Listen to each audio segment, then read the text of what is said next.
enthusiastic national anthem here in Grand Rapids. Our All-State goaltender matchup. Shop less, get more, call All-State. Chicago's own good hands. Eddie Lack will go for the Wolves. He stopped 11 of 12 shots on Tuesday in relief. A 4-2 loss at Texas.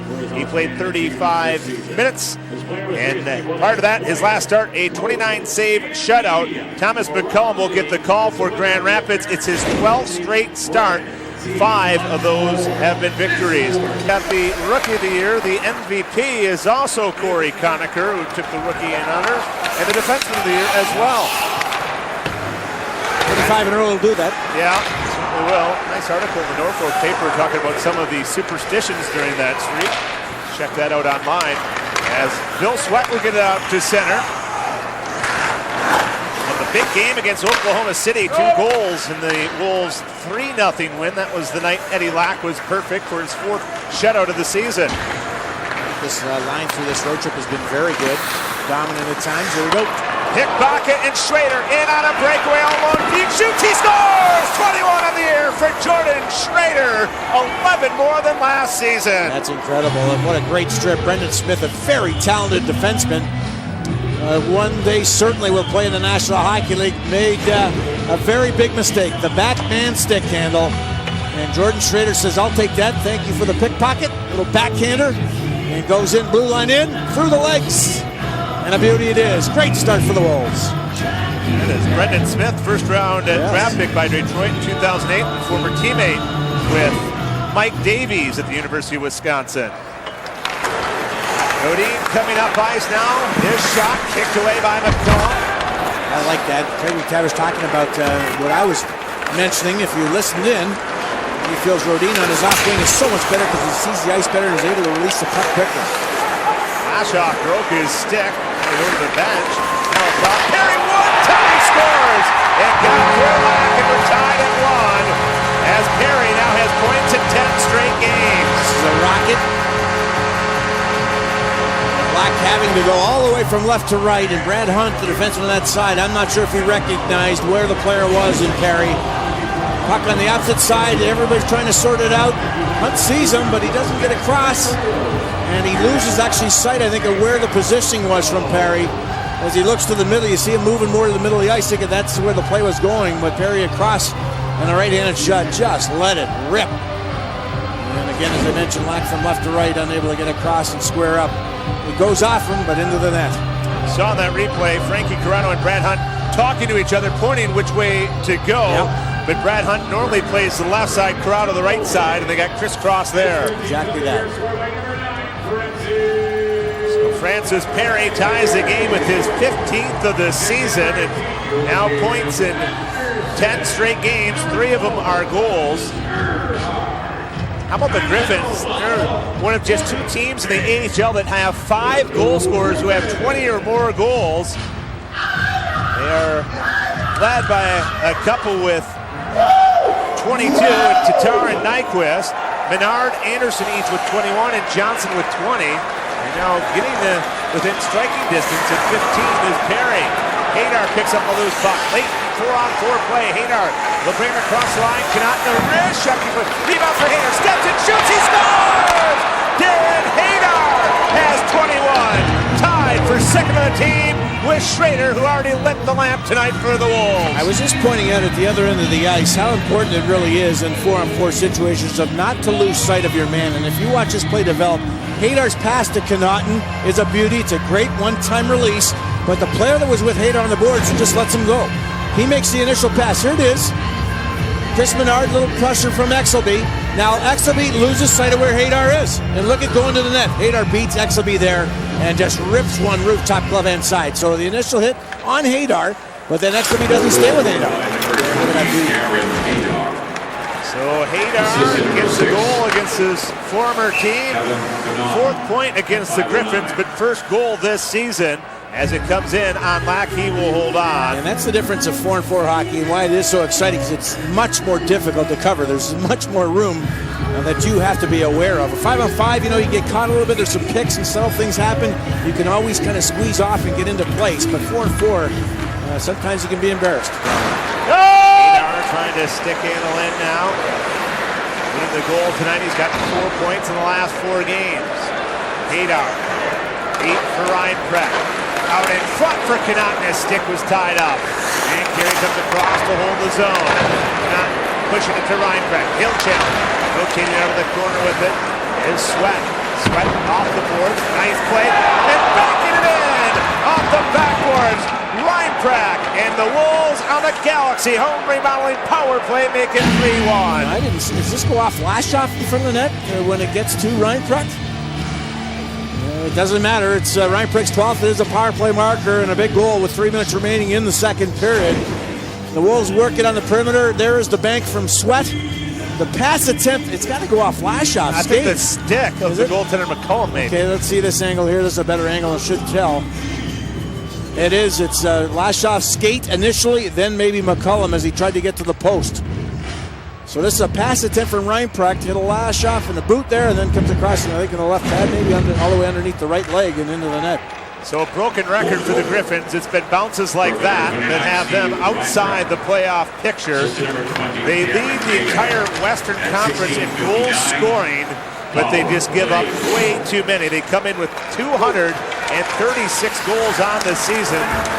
As Jensen will threaten now, touch pass out in front. Oh, McCollum holds his ground, and Schneider couldn't get it to go. There's no room there to throw that puck in unless you could elevate it, but that was going to be a tough task.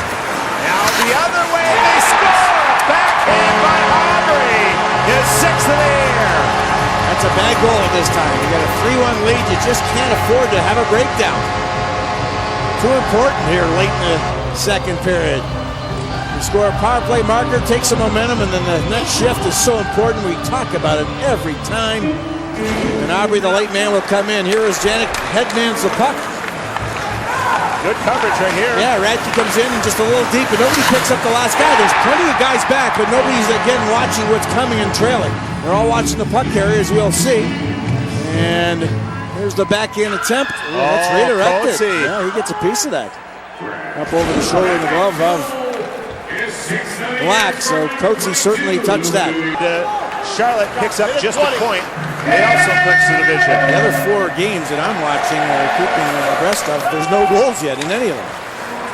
Playoff hockey, close to Game 7s, and some of the scoreboard watching that Billy is doing right now will showcase. We're tied here as Tatar puts it home. His 23rd of the year. Well, just like that, I mentioned it after the Reinprecht goal to make it 3-1, just sloppiness. Can't afford to have this happen. You're going to play playoff hockey all the way through, and it's going to happen once in a while, but you don't want it to happen late in periods. Through the neutral zone, picked up by the Griffins. Again, everything pretty much settled. 3-on-3 situation. Fine feed, and Michael Davies gets caught watching the pass, and the puck carrier not looking over to his left. Tatar there, and he just wants a little bit more. Some chances. Pretty good 40 minutes offensively. And here again, looking for a redirect from Reinprecht. It just missed, and now a 3-on-2 for the Griffins the other way. Hyatt, the defenseman, up on the rush once again. Leads it off Perry. Puts home his 2nd of the game. That's exactly what happened. Just lined up numerous times in the last couple of games. Have got caught offensively, trying to make plays happen. When they don't, they're not quick enough to get back. A 3-on-2 all the way from the top of the circles in the Griffin zone. And this is just a rocket from Perry, the hottest stick, no doubt, by the Griffins. He has been all over the puck in this game. Here's Pyatt, also very active. Look at the room. Boom. Just a powder. And the Wolves get caught in the offensive zone, and because of that, an easy goal. So you mentioned it, Pyatt's been all over the rink. His first point of the night, an assist on that. It took 43 seconds for the Griffins to grab a lead here in the 3rd. Darren trying to work around Henry. So important faceoffs now in this game to get yourself back in, and hopefully, as you can remember, in the first period, the Wolves dominated the dot and got a lot of chances from that. Good puck possession. Here's picked up in a center pass. They score 4 unanswered. It's put home by Andre Nystrom.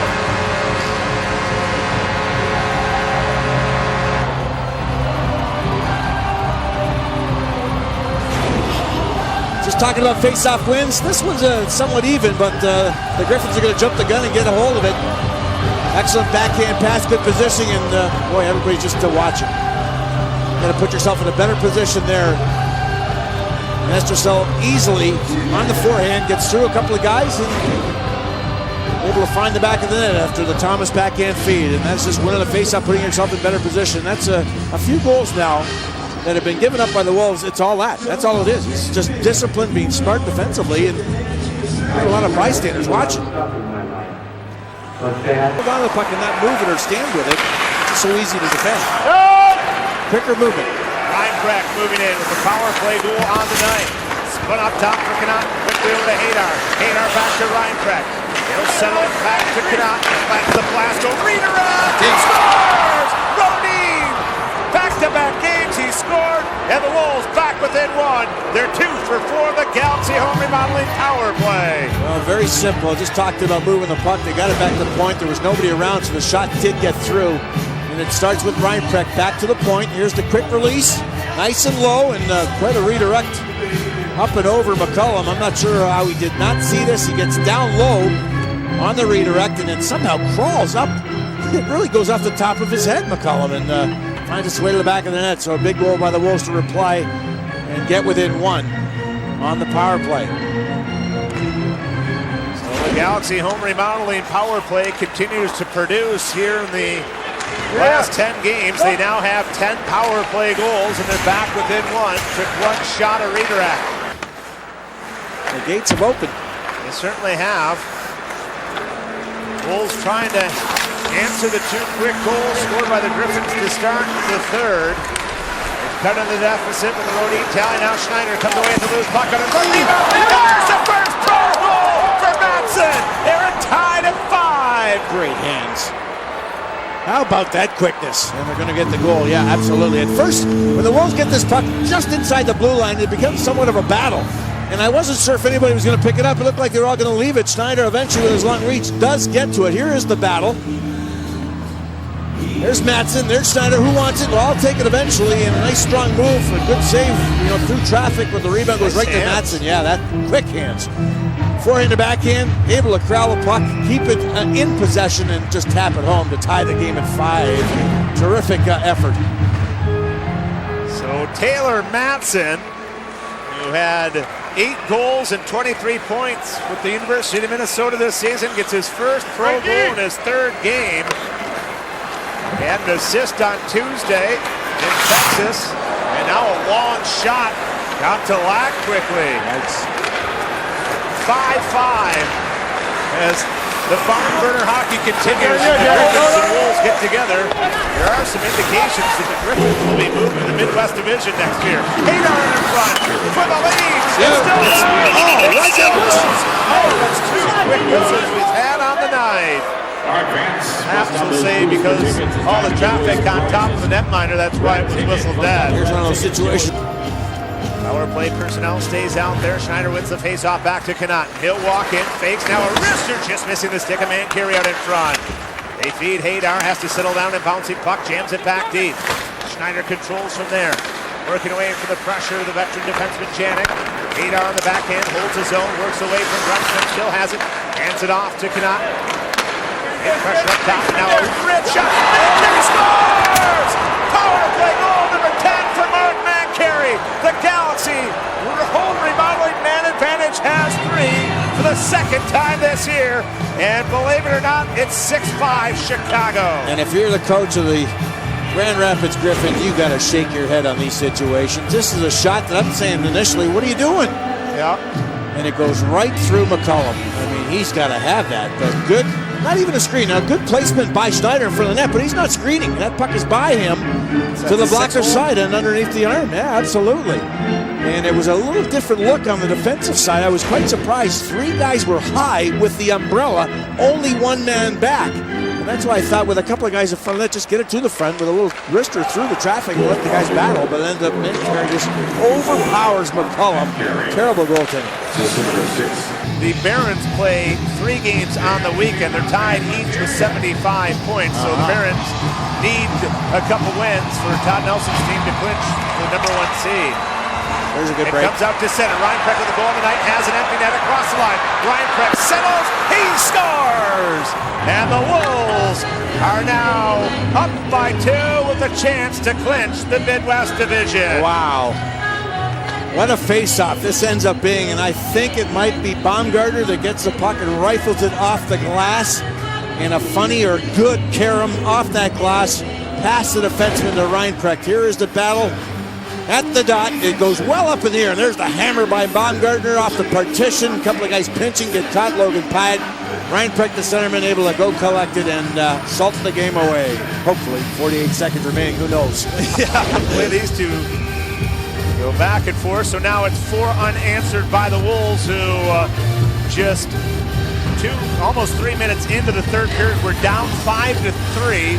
So you maybe want to tighten things up a little bit, but this is a good gut check. The Wolves, we've mentioned at times their struggles in the third period. Yeah. They were very resilient. Again, quite honestly, when they went down 5-3, I was very upset just to the way they were playing. It just seemed so loosey-goosey and not a lot of thought to the game. And as I mentioned earlier, I think when you're looking at the situation, you want to be sharp. You're getting down the end of the season. You don't want to go in whimpering in. You want to be very good at what you're doing on the ice. It didn't seem like that was going to be the case, but absolutely. 4 straight goals here. Nice character the last 10 minutes.